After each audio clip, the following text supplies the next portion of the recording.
Dear friends, मैं doctor Mukesh Kumar, associate professor, department of zoology, MSJ, government PG college Bharatpur से बोल रहा हूँ। आज का जो टॉपिक हम डिस्कस करेंगे वो कैरेक्टरिस्टिक्स ऑफ इंसेक्ट्स है। इनफैक्ट पिछले वाले लेक्चर में इंट्रोडक्शन ऑफ एंटोमोलॉजी के बारे में मैंने इंसेक्ट्स के बारे में बताया था कि एंटोमोलॉजी जो के अंतर्गत हम लोग क्या पढ़ते हैं और entomology as a specialization MSc zoology के स्टूडेंट्स को फाइनल ईयर में पढ़ाया जाता है। तो उसमें मैंने जनरली आपको ये बताया था कि एज ए स्पेशलाइजेशन एंटोमोलॉजी क्यों इम्पॉर्टेंट है, उसका इंट्रोडक्शन दिया था और इंसेक्ट हमारे जीवन में और नेचर में कितना इम्पॉर्टेंट रोल प्ले करते हैं। इसीलिए इसको as a special paper MSc final zoology के जो स्टूडेंट्स हैं उनको पढ़ाया जाता है।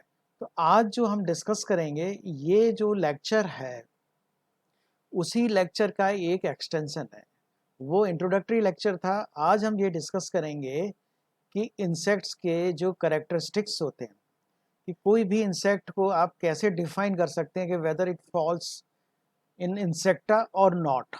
तो उसके कुछ जनरल कैरेक्टरिस्टिक्स है वो जो है इसमें डिफाइन किए जाएंगे। तो आज का लेक्चर पूरा इसी पर ही बेस रहेगा। जैसा कि हम जानते हैं कि जो इंसेक्ट हैं वो आर्थ्रोपोडा के इंसेक्टा क्लास को बिलोंग करते हैं और इंसेक्टा क्लास जो है वो लार्जेस्ट क्लास है पूरे एनिमल किंगडम में।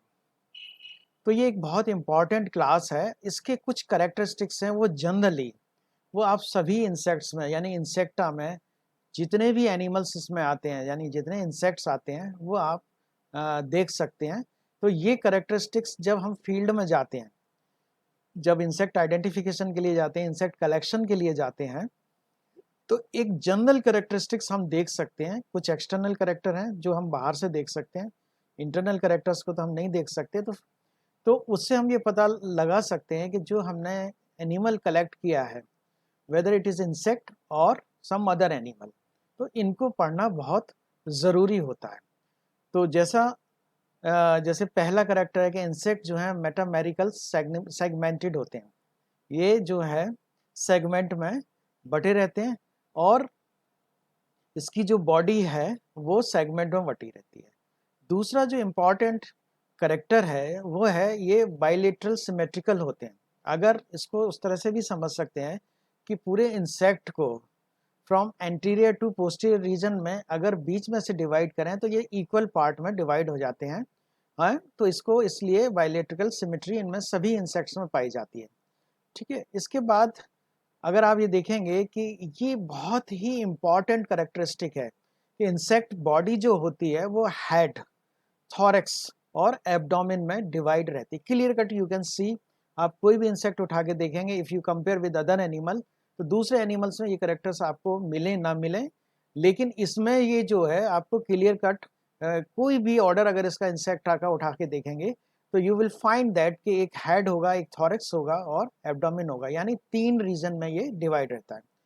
इंसेक्ट जो हैं कोल्ड ब्लडेड होते हैं, इसलिए क्या है कि ये एनर्जी को कंजर्व करते हैं, यानी ये जैसे ही वो इन्वायरमेंट का वो टेम्परेचर चेंज होता है तो उसके साथ साथ ये अपना टेम्परेचर चेंज कर लेते हैं।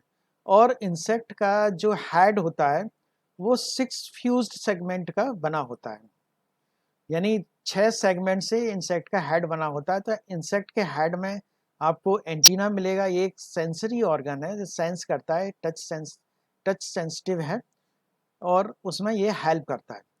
और इंसेक्ट में अगर आप ये देखेंगे कि जो इसके माउथ रीजन में या हेड रीजन में आप ये देखेंगे कि इसके जो माउथ पार्ट्स होते हैं और ये डिफरेंट टाइप एडाप्टेशन लिए होते हैं, जैसे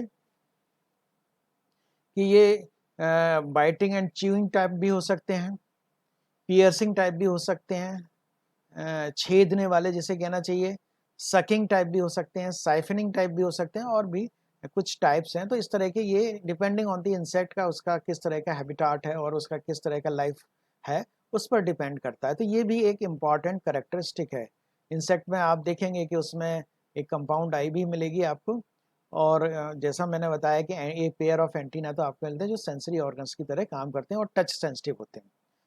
इंसेक्ट का जो थॉरक्स रीजन होता है यानी सेकंड जो रीजन होता है उसको थॉरक्स रीजन कहते हैं, और वो 3 सेगमेंट का बटा रहता है, 3 सेगमेंट में बटा रहता है, जिसको हम प्रोथोरक्स, मीजोथोरक्स और मेटाथोरक्स। प्रोथोरक्स ऊपर वाला रीजन होता है, मीजो बीच वाला होता है और मेटा सबसे आखिरी वाला रीजन होता है।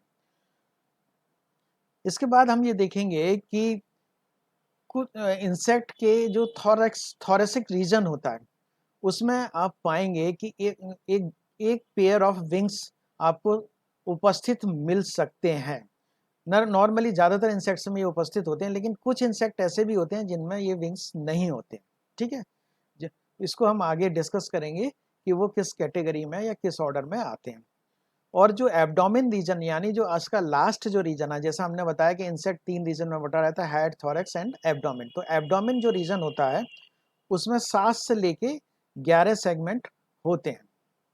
तो ये जो करेक्टर्स हैं जैसे वो बहुत ही बिल्कुल क्लियर कट करेक्टर हैं, और जितने भी इंसेक्टा के प्राणी हैं या इंसेक्ट्स हैं, दूसरे शब्दों में इनको इंसेक्ट कहते हैं, तो उनमें ये आपको बाहर से बिल्कुल क्लियर कट दिखाई देंगे। एक वेल्ड, अब हम अंदर सिस्टम की तरफ आते हैं तो इसमें सिस्टम इंसेक्टा में डेवलप होने लगते हैं। एक एलिमेंट्री कैनाल मिलती है जो माउथ और एनस के द्वारा बाहर खुलती है। लेवर इसमें एब्सेंट होता है। सलाइवरी ग्लैंड इसमें पाई जाती है। और अगर आप सर्कुलेटरी सिस्टम का देखेंगे तो ब्लड वास्कुलर सिस्टम जो है पुअरली डेवलप्ड होता है। हार्ट जो है इसका इलांगेटेड होता है, इट चैम्बर्ड होता है, मस्कुलर होता है।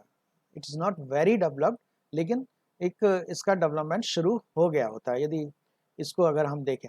एक्सक्रीशन के लिए कोई ऐसा कोई अगर आप ये देखेंगे वेल डिफाइंड एक्सक्रीटरी सिस्टम नहीं होता, लेकिन मालपीजियन ट्यूब्यूल्स जो होते हैं वो इसमें पाए जाते हैं और हाइंड गट से वो अटैच रहते हैं, यानी जो एलिमेंट्री कैनाल का पिछला वाला भाग होता है उससे ये अटैच रहते हैं। तो एक्सक्रीशन का जो प्रोसेस है वो इसके द्वारा कंप्लीट किया जाता है। रेस्पिरेशन, जिसको श्वसन भी कहते हैं हिंदी में, तो पाएंगे कि इसमें ट्रेकियल सिस्टम होता है ना। ट्रेकियल सिस्टम से जो एक ब्रांचिंग के द्वारा स्पायरेकल्स जिनको बोलते हैं वो अब बॉडी के दोनों तरफ बाहर खुल जाते हैं।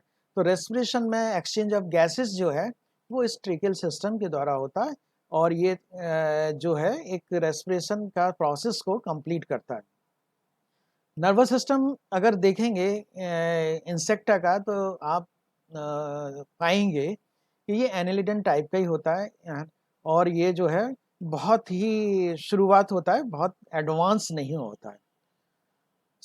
सेंस ऑर्गन्स अगर देखेंगे तो इसमें वेल डेवलप्ड होते हैं। सेंस ऑर्गन्स क्या होता है कि एनिमल का को सेंस करने के लिए एक शक्ति प्रदान करते हैं। जैसे मैंने आपको बताया आईज है, एंटीना है, तो ये और ये सेंस ऑर्गन्स जो हैं अच्छे से इसको एडिशनल एडवांटेज देते हैं, जिससे कि जो सराउंडिंग्स में इसको जो इन्वायरमेंट है उससे इसको पता लग जाता है, और ये अपना फूड है या उसके सराउंडिंग का वातावरण कैसा है या कहीं से एस्केप करना है तो उसमें ये हेल्प करते हैं। तो दे आर वेरी इंपॉर्टेंट। तो ये डेवलपमेंट इसमें हो चुका होता है। सेक्सेस अगर आप देखेंगे तो जनरली इंसेक्ट्स जो हैं वो सेपरेट होते हैं, गोनट्स प्रेजेंट होते हैं, टेस्टिस ओवरी जो हैं प्रेजेंट होते हैं, पेयर्ड होते हैं, और एक डेवलपमेंट सिस्टम आपको जो रिप्रोडक्टिव डेवलपमेंट सिस्टम के पॉइंट ऑफ व्यू से देखेंगे तो रिप्रोडक्टिव सिस्टम जो है डेवलप हो चुका हो जाता है। सेक्स सिस्टम बिल्कुल male female you can see कि वो बिल्कुल सेपरेट होते हैं। फर्टिलाइजेशन प्रोसेस है, जब रिप्रोडक्शन में अगर इसको आते हैं तो फर्टिलाइजेशन प्रोसेस जो है वो इंटरनल होता है, यानी एग और स्पर्म का फर्टिलाइजेशन बॉडी के अंदर होता है। डेवलपमेंट डायरेक्ट होता है, मेटामॉर्फोसिस क्लियरली इसमें मिलती है कुछ ऑर्डर्स में।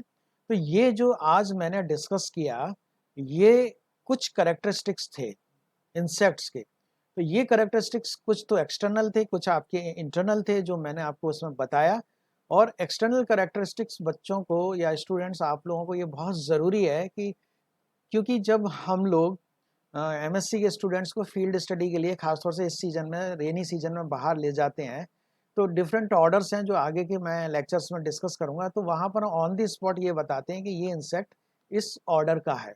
तो जनरल कैरेक्टरिस्टिक्स उस ऑर्डर के जानने से पहले जनरल कैरेक्टरिस्टिक्स हमको आना चाहिए, उसी आधार पर हम जो इंसेक्ट हैं और जो इंसेक्ट नहीं है, यानी जो दूसरे एनिमल्स हैं, उनमें डिफ्रेंशिएट करना बेहद ज़रूरी होता है। तो आपको जो एमएससी फाइनल में पढ़ना पड़ेगा, उसमें आपके दो जो पेपर्स हैं, उस आधार पर ये एंटोमोलॉजी की स्टडी करनी पड़ेगी। Thank you very much.